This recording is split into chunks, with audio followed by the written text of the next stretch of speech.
निर्जला एकादशी 6 को व्रत करें या 7 को, और अगर हम 7 को व्रत करेंगे तो 6 तारीख को क्या हम भोजन कर सकते हैं, तुलसी में जल कब से कब तक ना चढ़ाएं, व्रत के क्या नियम है, पारण तक की संपूर्ण जानकारी इस वीडियो को अगर सुन लिया आपने तो अन्य वीडियो को सुनने की आपको आवश्यकता नहीं पड़ेगी, और साथ ही पूजा विधि भी आप देख लेंगे।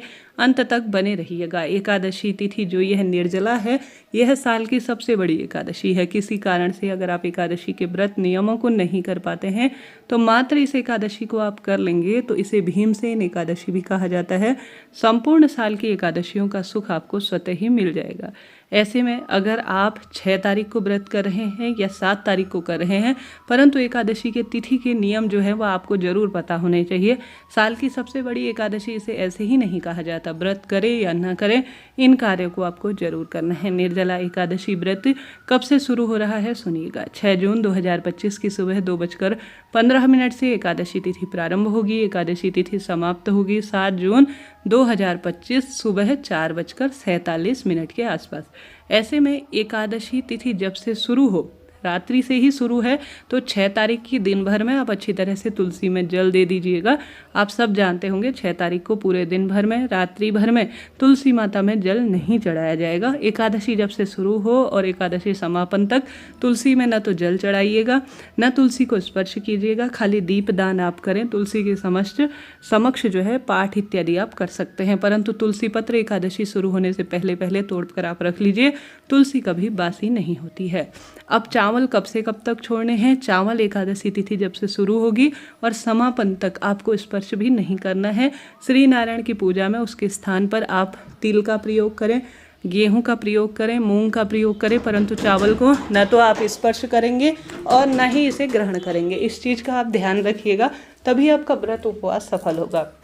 अब आप सभी को व्रत कब करना है ध्यान से सुनिएगा। कई भक्तजन 6 जून को एकादशी व्रत कर रहे हैं, कई भक्तजन 7 जून को एकादशी का व्रत कर रहे हैं। ऐसी स्थिति में देखिए 6 जून का व्रत करना भी अति उत्तम है, क्योंकि पूरे रात्रि और दिन में हमें सूर्य मुख को देखते हुए एकादशी प्राप्त हो रही है। तो मेरे जो 4-5 पंचांग हैं उनमें 3-4 में तो कैलेंडर में भी जो है 6 तारीख का ही दिया हुआ है। 6 तारीख को व्रत करना शास्त्र सम्मत है, अति उत्तम है, परंतु इस व्रत को निभा पाना बहुत कठिन हो जाएगा। 32 घंटे का एकादशी का व्रत, वह भी निर्जल रह पाना हम सभी के व्रत को खंडित कर सकता है। देखिए व्यवहारिक दृष्टिकोण भी देखा जाता है किसी भी कार्य की सिद्धता के लिए।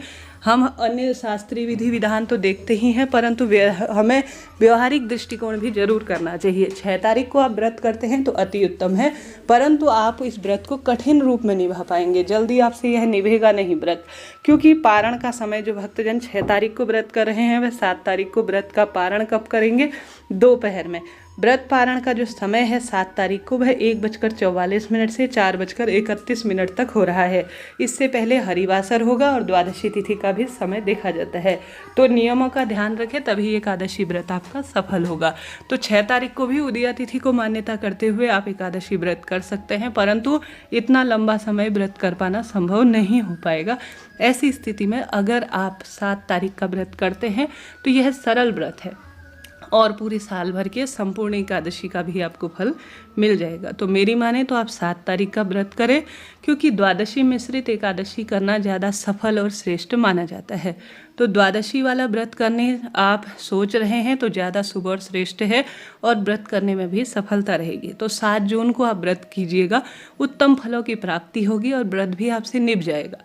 तो 7 जून को अगर आप व्रत करते हैं तो अति उत्तम है। चाहे तो 6 जून को करें अगर आप सामर्थ्यवान हैं तो, नहीं तो 7 जून का व्रत करें, सरलतम तरीके से हो जाएगा। 7 जून को जो भक्तजन व्रत करेंगे वह 8 जून की सुबह अपने व्रत को खोल लीजिएगा, ठीक है। व्रत खोलने का समय जो है बहुत सरल है, सुबह का है, मैंने स्क्रीन पर दिया हुआ है। तो 7 जून को आप आसानी से व्रत खोल सकते हैं, ठीक है। अब डाउट क्लियर हो गए होंगे, तो बिल्कुल चिंता टेंशन की बात नहीं है।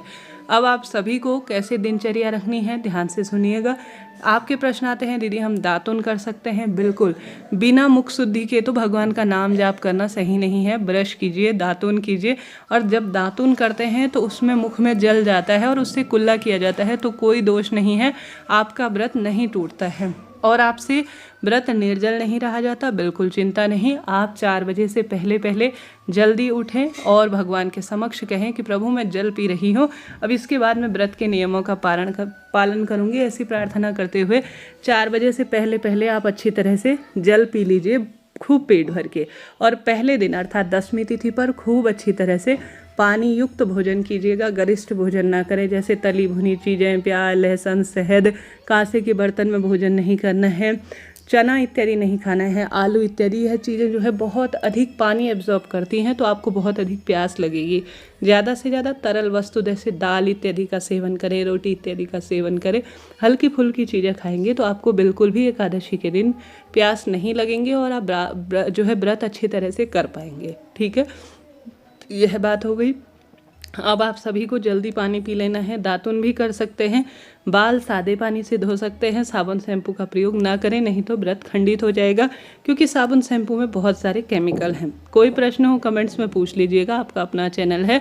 अब आप सभी जल्दी उठे, पीले रंग के कपड़े पहने, सूर्य भगवान को जल चढ़ाएं, नहाने के पानी में गंगा जल डाल लीजिए और उसके बाद आप सभी को सुंदर व्रत शुरू कर रहे हैं उस समय से ही राधा राधा राधा जय श्री कृष्ण ओम नमो भगवते वासुदेवाय महामंत्र के सुंदर स्वरूप में मन ही मन ध्यान करना है। ज़्यादा बोलना नहीं है। घर के काम भी 10वीं तिथि पर निपटा लीजिए ताकि आपको उस दिन श्रम ना करना पड़े, ताकि आपको पानी की प्यास ना लगे।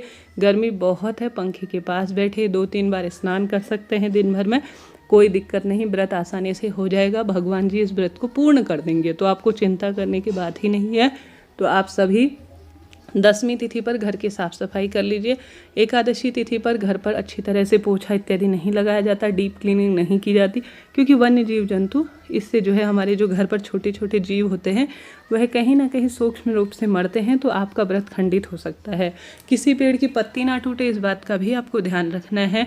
तो सारी चीज़ें जैसे बेलपत्र, तुलसी पत्र, जो फूल पत्ती है, एक दिन पहले तोड़कर रख लीजिए। एकादशी तिथि पर आप नहीं तोड़ेंगे। सूर्य भगवान को जल चढ़ाएं, तुलसी में दीपक लगाएं, श्री नारायण के विग्रह स्वरूप को शंख में कच्चा दूध भरकर अच्छी तरह से स्नान कराएं। उसके बाद आप सभी विधि विधान से श्री नारायण के जो है स्वरूप को चंदन की सेवा दें। चाहे तो तुलसी की लकड़ी का हरी चंदन बनाएं, चाहे तो सामान्य चंदन लगाएं। अपने मस्तक पर भी आप चंदन धारण करें। और अगर आप 7 तारीख को व्रत करते हैं तो 6 तारीख को आप भोजन कर सकते हैं, सात्विक ही भोजन करें। व्रत तो आप दूसरे दिन करेंगे, तो फिर इतने 2 दिन का कठोर व्रत आपसे संभव नहीं हो पाएगा। तो 7 तारीख को व्रत करने का सोच रहे हैं तो 6 तारीख को आप सात्विक भोजन करें, कोई दिक्कत नहीं है। परंतु तामसिक चीज़ों को किसी भी स्वरूप में आप परहेज करें। संभव हो तो फलाहार ही करें, अति उत्तम है। परंतु ऐसा संभव न हो तो आप अन्न ग्रहण कर सकते हैं और दूसरे दिन एकादशी व्रत के नियमों का पालन करें। इसके साथ ही अगर आपसे संभव होता है तो आप सभी दोनों दिन फलाहार करते हैं। जैसे 6 तारीख को आप फलाहार कर लीजिए और 7 तारीख को निर्जल व्रत करते हैं, तो यह तो अहोभाग्य है। परंतु यथाशक्ति तथा भक्ति, जैसी आप में शक्ति है उसी अनुसार आप भक्ति करते हैं तो अति उत्तम होता है। सबसे अच्छा तो रहेगा कि एकादशी 6 तारीख की ही है पूरे दिन और रात्रि में, तो 6 तारीख को आप अन्न का सेवन न करें, सिर्फ फलाहार करें, अति उत्तम है। और 7 तारीख को फलाहार और निर्जला व्रत को पूर्ण रूप से, अर्थात फल भी त्याग दें, निर्जल भी रहें, तो 7 तारीख को इस तरह से करें। कुल मिलाकर आपकी इच्छा है आप किस तरह से करते हैं। भगवान जी के आगे संकल्प लें, दाहिने हाथ में तिल और पुष्प लें और कहें कि हे महाप्रभु, आज मैं निर्जला एकादशी का व्रत कर रही हूँ। अब निर्जल रूप में व्रत करते हैं तो उस स्वरूप में करें, जल लेकर करते हैं तो उस स्वरूप में करें, फलाहारी व्रत करते हैं तो उस स्वरूप में करें। यह इच्छा आपकी है किस तरह से आप व्रत कर पाते हैं।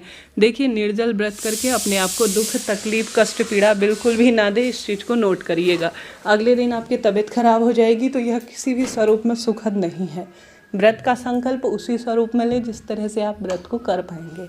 ठीक है, तो आप भले ही व्रत करें ना करें, परंतु आप सभी जो है भगवान का नाम ज़्यादा से ज़्यादा जाप कीजिएगा, सुमिरन ज़्यादा से ज़्यादा कीजिएगा। कुल मिलाकर आपको जो है किसी न किसी स्वरूप में भगवान का स्मरण करना है। एकादशी तिथि पर दीपदान करना है, फलाहार जो है लेकर व्रत कर सकते हैं, जल का पान लेकर व्रत कर सकते हैं, परंतु व्रत करें, अन्न का पूर्ण रूप से परित्याग करें। यह आपके स्वास्थ्य संबंधी परेशानी को भी दूर करने वाला होगा। पूरे दिन भर में झूठ, छल, कपट, इन सब चीज़ों से दूर रहकर भगवान के निकट रहें। ओम नमो भगवते वासुदेवाय महामंत्र का ज़्यादा से ज़्यादा जाप करें, भगवान का सुमिरन करें। रोग कष्ट मिट जाए, ऐसी प्रार्थना करते हुए विष्णु सहस्त्र नाम का पाठ करें। गीता के अध्ययन में आप लग सकते हैं, श्रवण कर सकते हैं। कुल मिलाकर भगवान का ज़्यादा से ज़्यादा स्मरण ध्यान आपको करना है, ठीक है। एकादशी व्रत आपको इस तरह से करना है कि आप किसी का दिल ना दुखाएं और स्वयं को भी पीड़ा ना दें। कुल मिलाकर जिस तरह से आपसे हो पाए उस स्वरूप में भक्ति करें।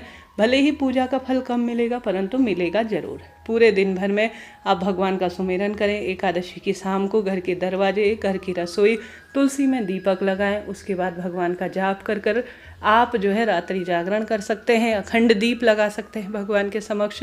ऐसा ना कर पाएँ तो आप सभी जो है रात्रि को जमीन पर ही भगवान के समक्ष शयन करें।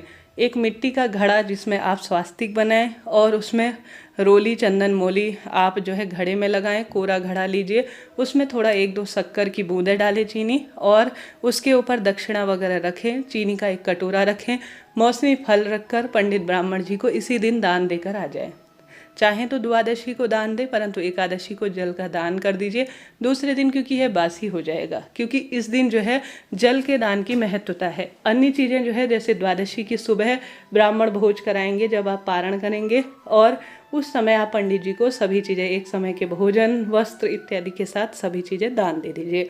पूजा विधि बहुत सरल रहती है। सबसे पहले एक अपने घर के मंदिर में ही पूजा चौकी रख लीजिए। उस पर श्री नारायण की मूर्ति या जो हमारे पास लड्डू गोपाल हैं उनकी मूर्ति प्रतिमा को विराजित कर लीजिए। उन पर जल के छींटे डालिए और भगवान का सुमिरन करते हुए माता लक्ष्मी, श्री नारायण और लड्डू गोपाल या जो भी भगवान की प्रतिमा फोटो है उन पर सबसे पहले गणेश जी पर रोली, चंदन, मौली समर्पित करें। श्री नारायण पर भी इसी तरह से रोली, चंदन, मौली समर्पित करें, पुष्प समर्पित करें, दुर्वा समर्पित करें और साथ के साथ भगवान का सुमिरन करते हुए दीप लगाएं, मौसमी फलों का भोग लगाएं, तुलसी पत्र रखें और विधि विधान से पूजन कर कर एकादशी व्रत का संकल्प लेकर कथा पढ़ें। इस तरह से यह पूजा विधि होती है जो काफ़ी सरल है। अगर आसपास कहीं जल का दान हो रहा हो, मीठे जल का, तो आप अपनी तरफ से वहाँ पर या तो जो जल का कलश है उसे भिजवा दें कि यह मेरी तरफ से जलदान हो गया। नहीं तो वहाँ पर आप कुछ पैसे देकर आ सकते हैं ताकि आपके नाम से कोई जल का दान कर दें। इस तरह से निर्जला एकादशी व्रत किया जाता है। दूसरे दिन आप सही विधि से पारण करें। इसके लिए पहले वीडियो आ चुका है।